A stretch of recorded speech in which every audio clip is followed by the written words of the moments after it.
வணக்கம். யோசிச்சு பாருங்க, நீங்க வருஷ கணக்கா உழைச்சு கஷ்டப்பட்டு சேர்த்த சொத்துக்கள், உங்க வீடு, உங்க தொழில், உங்க கனவுகள் எல்லாமே பாதுகாப்பா இருக்குன்னு நாம நம்பிட்டு இருக்கோம். ஆனா அந்த நம்பிக்கைக்கு ஒரு சின்ன கேரண்டி இருந்தா நல்லா இருக்கும் இல்லையா? இன்னைக்கு நாம பேச போறது அந்த கேரண்டி பத்தி தான். Fire insurance. ஒரே ஒரு நிமிஷம். கண்ண மூடி யோசிச்சு பாருங்க. ஒரு எதிர்பாராத தீ விபத்து உங்களுடைய பல வருஷம் உழைப்பையும் சேமிப்பையும் கனவையும் சில மணி நேரத்துல சாம்பலாக்கிட்டா என்ன ஆகும்? இது உங்களை பயமுறுத்துறதுக்காக கேட்கல, ஆனா நம்மள நாம தயார்படுத்திக்க வேண்டாமா? அதுக்காக தான் இந்த கேள்வி. இதுதாங்க முக்கியமான பாயிண்ட். நம்மால தீ விபத்து வராம 100% தடுக்க முடியுமான்னு கேட்டா அது கொஞ்சம் கஷ்டம்தான். ஆனா அதனால வர்ற மிகப்பெரிய பண நஷ்டத்திலிருந்து நம்மள நாம நிச்சயம் காப்பாத்திக்க முடியும். அது எப்படின்னு தான் இப்போ நாம பார்க்க போறோம். சரி வாங்க, இத பத்தி இன்னும் கொஞ்சம் ஆழமா பார்க்கலாம். ஒரு சின்ன தீப்பொறி போதும் ஒருத்தரோட மொத்த வாழ்க்கையையும் தலைகீழா புரட்டி போட. அது அவங்க வீடா இருக்கலாம், இல்ல அவங்க நடத்துற ஒரு சின்ன கடையா இருக்கலாம். இழப்பு எப்பவுமே பெருசுதான். நிறைய பேரை நினைக்கிறாங்க இன்சூரன்ஸ்னா மாசம் மாசம் போற செலவுன்னு. ஆனா உண்மையில அது செலவே இல்லைங்க. இது உங்க நிதி பாதுகாப்புக்காக நீங்க போடுற ஒரு முதலீடு, ஒரு கவசம் மாதிரி. எதிர்பாராத நேரத்துல நீங்க திரும்பவும் வாழ்க்கைய ஆரம்பிக்க இதுதான் உங்க கை கொடுக்கும். இப்போ நாம கவசம்னு சொல்றமே, அப்படின்னா என்ன? அது எப்படி வேலை செய்யுதுன்னு பார்க்கலாமா? இது வெறும் ஒரு பேப்பர் டாக்குமெண்ட் மட்டும் கிடையாது. உங்க சொத்துக்களுக்கு கிடைக்கிற ஒரு உண்மையான பாதுகாப்பு அரண். சிம்பிளா சொல்லணும்னா, நீங்க வருஷத்துக்கு ஒரு தடவை ஒரு சின்ன தொகைய, அதாவது பிரீமியத்தை கட்டுறீங்க. அதுக்கு பதிலா ஒருவேளை தீ விபத்து மாதிரி ஏதாவது நடந்து உங்களுக்கு நஷ்டம் ஏற்பட்டா அந்த நஷ்டத்தை இன்சூரன்ஸ் கம்பெனி ஏத்துக்கும். அவ்வளவுதான் விஷயம். இது ஒரு பக்கா அக்ரிமெண்ட். பாருங்க, எதுக்கெல்லாம் இந்த மாதிரி இன்சூரன்ஸ் எடுக்கலான்னு.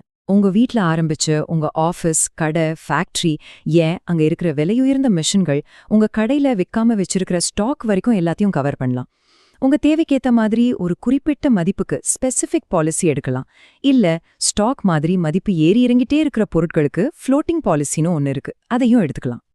ஓகே, பாலிசி எடுக்கிறதெல்லாம் ரொம்ப சுலபம். ஆனா அங்கதான் ஒரு சின்ன ட்விஸ்ட் இருக்கு. அதுல இருக்கிற சில முக்கியமான ரூல்ஸ நாம கண்டிப்பா தெரிஞ்சுக்கணும். ஏன்னா கிளைம் பண்ணும்போது எந்த பிரச்சனையும் வந்துடக்கூடாது இல்லையா? வாங்க சில முக்கியமான விஷயங்களை பாப்போம். இப்போ இத கொஞ்சம் கவனமா பாருங்க. எல்லா டேமேஜுக்கும் பணம் கிடைச்சிடாது. பொதுவா தீ விபத்து, இடி மின்னல், வெடி விபத்து இதுக்கெல்லாம் கவர் உண்டு. ஆனா போர் சமயத்துல வர டேமேஜ், இல்ல நீங்களே வேணும்னே தீ வச்சா அதுக்கெல்லாம் கிளைம் கிடைக்காது. அதே மாதிரி ஃபால்ட்டியான வயரிங்னால மெஷின் ரிப்பேர் ஆச்சு, ஆனா அதனால தீ எல்லாம் எதுவும் பரவலன்னா அந்த மாதிரி மெக்கானிக்கல் கோளாறுக்கும் கிளைம் கிடைக்காது. பாலிசி எடுக்கும்போதே இதெல்லாம் தெளிவா படிச்சு பார்த்துடணும். இங்கதான் நிறைய பேர் ஒரு பெரிய தப்பு பண்றாங்க. அதுக்கு பேரு தான் அண்டர் இன்சூரன்ஸ். அதாவது பிரீமியம் கம்மியா கட்டலாம் நினைச்சிட்டு நம்ம சொத்தோட உண்மையான மதிப்பை விட ரொம்ப கம்மியான மதிப்புக்கு இன்சூர் பண்றது. இது எவ்வளோ பெரிய ஆபத்துன்னு அடுத்த ஸ்லைட்ல ஒரு உதாரணத்தோட சொல்றேன். இந்த சார்ட்ட பாருங்களேன், ரொம்ப ஈஸியா புரியும். முதல் பார் உங்க கடையோட உண்மையான மதிப்பு. சொல்லப்போனா ஒரு 20 லட்சம் ரூபாய்னு வச்சுப்போம். ஆனா 2வது பார பாருங்க, நீங்க இன்சூரன்ஸ் எடுத்திருக்கிறது வெறும் 10 லட்சம் ரூபாய்க்கு தான். அப்படின்னா என்ன அர்த்தம்? நேருக்கு நேரா 50% கம்மியா இன்சூர் பண்ணிருக்கீங்க. இந்த கேப் பார்க்க சின்னதா இருந்தாலும் இது எவ்வளோ பெரிய ஆபத்து தெரியுமா? இதுக்கு பேரு தான் ஆவரேஜ் கிளாஸ். இது ரொம்ப முக்கியமான ஒரு விதி. அதாவது உங்க சொத்து மதிப்புல நீங்க எவ்ளோ % கம்மியா இன்சூர் பண்ணிருக்கீங்களோ அதே பெர்சன்டேஜ உங்க நஷ்டத்திலிருந்தும் கழிச்சிடுவாங்க. உதாரணத்துக்கு, ஒரு தீ விபத்துல உங்களுக்கு 4 லட்சம் ரூபாய் நஷ்டம்னு வச்சுப்போம். நீங்க 50% கம்மியா இன்சூர் பண்ணிருக்கறதால அந்த 4 லட்சத்திலயும் 50%, அதாவது 2 லட்சத்தை புடிச்சிடுவாங்க. உங்களுக்கு கையில கிடைக்கிறது வெறும் 2 லட்சம் தான். மீதி 2 லட்சம் அது உங்க சொந்த நஷ்டம்.